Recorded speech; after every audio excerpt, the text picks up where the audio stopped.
You're watching Drakewing Gaming. Enjoy the video.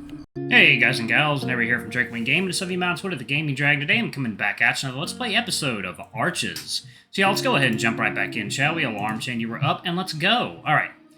I remember feeling that way all the time. I guess you kind of get used to it, or it got better, but it depends on the person, of course. Cameron likes Maria a lot, and just like Devin and Arturo, they slip back into the old swing of things.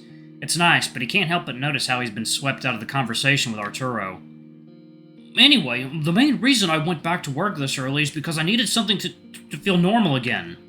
Sure, things are harder now, stuttering, memory is shit. Can't really depend on the right side of my body anymore. But fuck, is it nice not being cooped up in here wishing things were different. The only thing work has complained about is that I guess my inhibitions are a bit lower than they used to be, which must mean they're non-existent now, right? No one's like, scratching my eye. Okay. Oh, yeah, they said something about too many words, too little tact, like 3 years ago.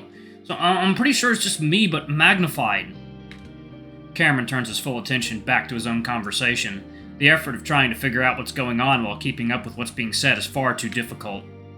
I can kind of tell that it might be affecting you now, but sometimes it's hard to tell the side effects from symptoms of psychosis, especially the residual negative symptoms.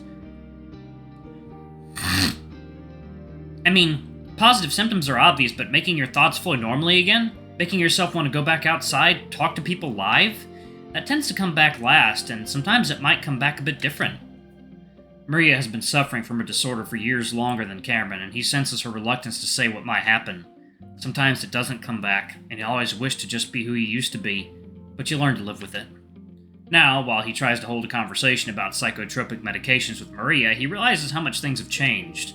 In fact, if Cameron's visions hold true, this will be one of the last of a handful of times he'll speak to Artie. It hurts. It leaves Cameron feeling a deep pit of guilt, shame, and even a little anger, but mostly because it's unfair, and he can't blame anyone. But as he watches his old friend laugh and talk to Dev, almost like whatever happened never happened, Cameron sees a long, solid friendship ahead of them, and he's happy for that. Cameron realizes, even without having to read minds, that Maria is specifically there to keep Cameron distracted, to keep him away from Arturo.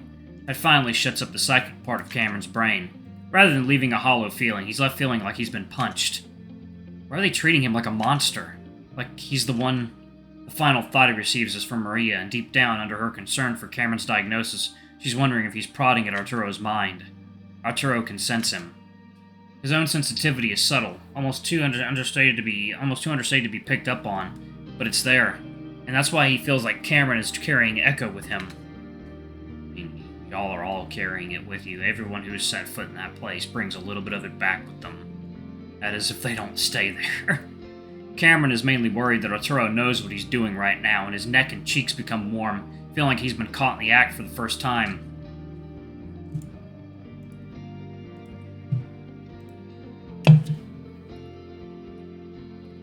Then Maria mentions something about how she has Tardive dyskinesia.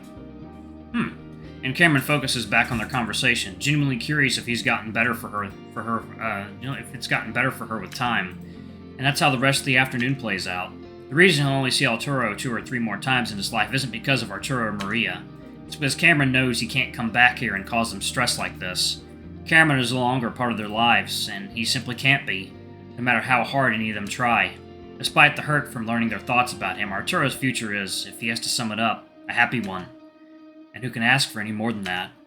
But he had worked hard to get on the right track, and even though Cameron knows luck is just as important in these life-altering experiences, seeing Artie content gives him hope.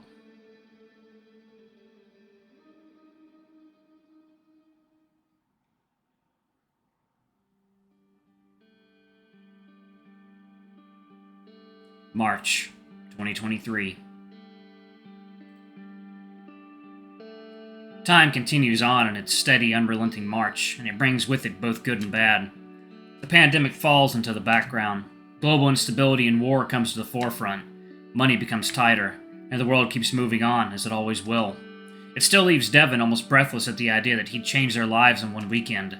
While he has never really personally hated anyone to the point that he just wanted to hurt them, he does now. But that person is dead. He got the easy way out. For the first year, Devin wasn't sure how he'd continue his life. Cameron was either always sedated to the point of almost becoming unresponsive, or angry and sad to the point that he'd just sit in the bathroom and cry. The feeling of helplessness, of knowing that Cameron wanted to be dead, that he'd given up so much that he even told the bear he'd take opioids again if he could. And so Dev started doing things he didn't want to do, checking Cameron's drawers, pockets in his side of the closet when he wasn't around. He's angry at the medical professionals who sent Cameron home because he simply had intrusive thoughts. This had relieved Cameron, though Devin was unsure. In fact, he knew it wasn't right, but Cameron was so happy and it seemed to stop the episode. But then over the next 2 days, he was in a deep psychotic state. His intrusive thoughts were actually thought insertions, and by the time they got back to the hospital, he was screaming that he was actually dead. He accused Devin of planting speakers in the walls and video cameras in the mirror, which he shattered. Over that first month, it was a normal sight to see Cameron sitting up in bed, brushing away non-existent bugs, completely unresponsive to anything Devin would say. But that's 2 years behind them now, and Cameron is finally starting to really live and become someone who seems to enjoy life again. Because while the positive symptoms of delusions and hallucinations had been practically absent over the past year, the negative symptoms lingered. Devin had read about that over and over again. Lack of motivation, lack of interest in things that once gave pleasure, lack of expressive emotions, and moments of confusion and disorganized thought. It was the anhedonia that scared Cameron the most.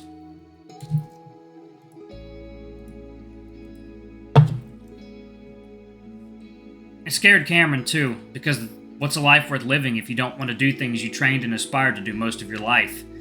Despite being able to listen to music again, Cameron decided a few months back to finally hang up his guitar.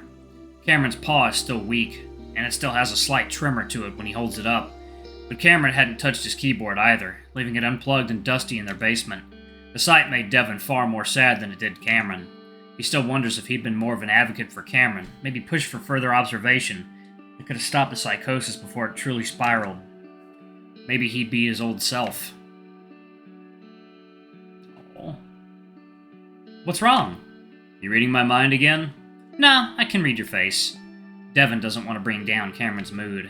He's the one that wanted to come out and walk around in the snow, and if Cameron wants to do something engaging and active, Devin will do it with him. It is strange that they got so much of it in March, and it probably would be the last snowfall. I'm just realizing how out of shape I am. Do you think I'm starting to get a gut? Like a bad one? Aren't you on the thinner side for a bear nearing 30?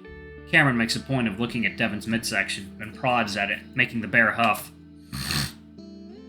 Whoa, it is kind of squishy. Devin blushes. You caught me by surprise, and you just got done saying I wasn't fat. You're not fat, you're a bear. I just didn't think I'd feel the punch through your coat. Cameron tries again, but as expected, Devin is tensed up and there's little squishing to be had this time. Let's sit down. Devin points at a spot on the bench where the snow had already been brushed away, probably by another couple enjoying the snow. Hey, I hope I'm not annoying you. Devin closes his eyes in guilt, taking a deep breath. Nah, I'm just worried about different things. I'm happy to be out here walking with you. It's good for the gut anyway.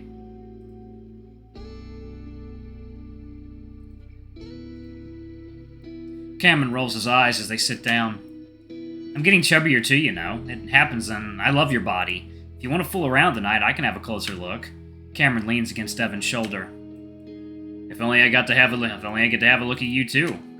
Deal. If we deem each other to be too chubby, we can renew our gym memberships and go on a diet or something. Devin finds it strange that Cameron is the one usually cheering him up now, but the bear feels the coyote's head twitch against him gently, a remnant and reminder of what they went through over the past few years.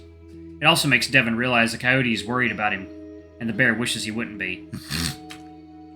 Gently, he leans in to nuzzle Cameron. As he kisses the coyote, he realizes that this is a good moment in his life, a day he'll look back on fondly. A day he'll look back on for comfort when the harder days inevitably come.